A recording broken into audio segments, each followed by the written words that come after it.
ചരിത്രം നിർണായക സന്ധികളിലൂടെ കടന്നു പോകുന്ന മുഹൂർത്തങ്ങളുണ്ട്. അതു നമ്മുടെ കാൽക്കീഴിലെ മണ്ണ് തന്നെ ഒഴുക്കിക്കൊണ്ടുപോകുന്നു. വലിയ അഗ്നിപർവ്വതം പോലെ പൊട്ടിത്തെറിച്ച് ഭൂതകാലത്തെ വർത്തമാനകാലത്തെ അത് തകർത്ത് കളയുന്നു. പുതിയൊരു ഭാവിക്ക് വേദിയൊരുക്കുന്നു. ഇന്ത്യൻ മുസ്ലിങ്ങൾക്ക് അത്തരമൊരു നിർണായക നിമിഷമായിരുന്നു 1857.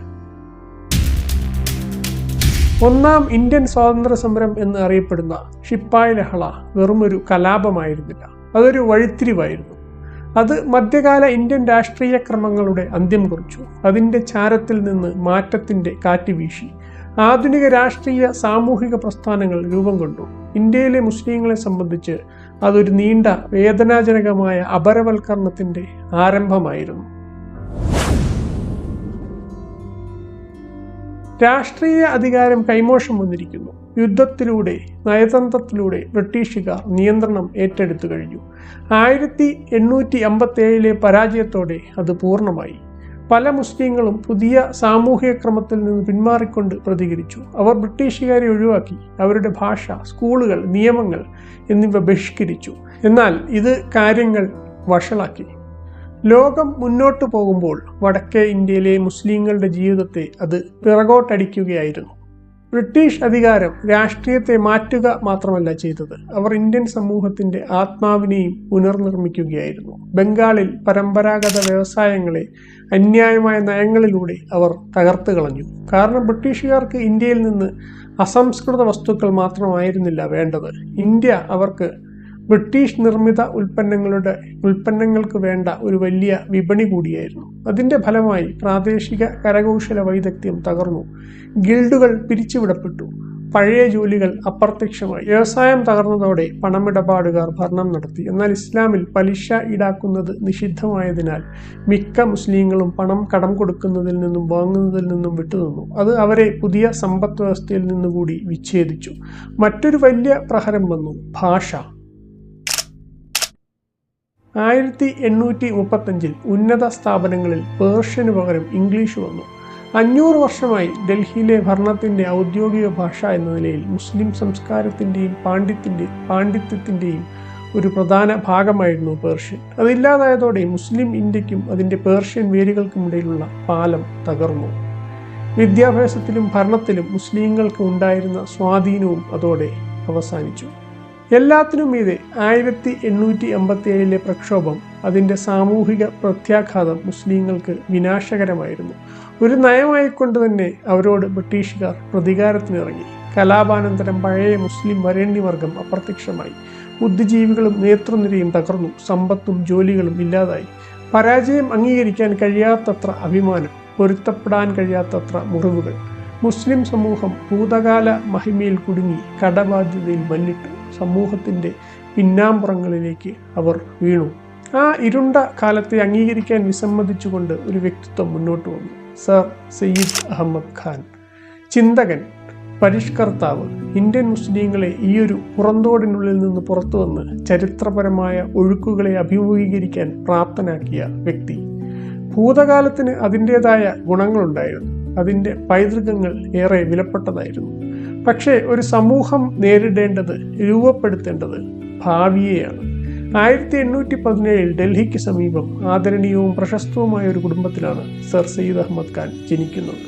ഖുർആൻ, ഹദീസ് തുടങ്ങിയ പരമ്പരാഗത ഇസ്ലാമിക വിഷയങ്ങൾ പഠിച്ച ശേഷം പിന്നീട് അദ്ദേഹം ഇംഗ്ലീഷ് വിദ്യാഭ്യാസവും നേടി. 1857 കലാപം നടക്കുമ്പോൾ ബ്രിട്ടീഷ് ഈസ്റ്റ് ഇന്ത്യ കമ്പനിയിൽ വടക്ക് പടിഞ്ഞാറൻ പ്രവിശ്യകളിലൊന്നിൽ സിവിൽ സർവീസിൽ ജോലി ചെയ്യുകയായിരുന്നു അദ്ദേഹം. കലാപത്തിന് ശേഷമുള്ള കാര്യങ്ങളെക്കുറിച്ച് മുമ്പ് നാം സൂചിപ്പിച്ചു. മാറിയ സാഹചര്യത്തിൽ പുതിയ ബ്രിട്ടീഷ് വ്യവസ്ഥയോട് ഏറെ കാലം അകന്നു നിൽക്കുന്നത് മുസ്ലിങ്ങളെ പിന്നോട്ട് വലിക്കുകയുള്ളൂ എന്ന് സർ സയ്യിദ് അഹമ്മദ് ഖാൻ മനസ്സിലാക്കി.